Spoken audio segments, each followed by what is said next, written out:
Dobar dan, ja sam doktorica Nadežda Bilić, oftalmolog u Poliklinici za oftalmologiju Bilić Vision u Zagrebu.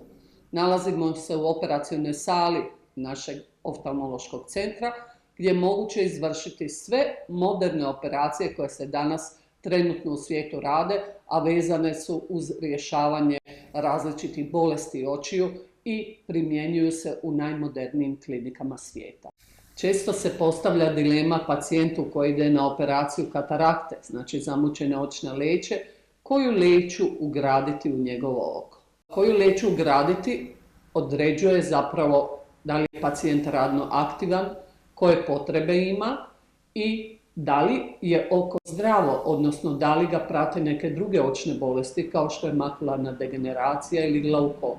Neke od tih bolesti sprječavaju nas u izboru najoptimalnije leće za pojedinog pacijenta. Najčešće se ugrađuju leće koje se zovu jednožarišne ili monofokalne leće. Te leće omogućuju vid na daljinu i rad na srednju udaljenost, dok za čitanje, odnosno rad na blizu, pacijentu su potrebne posebne naočale.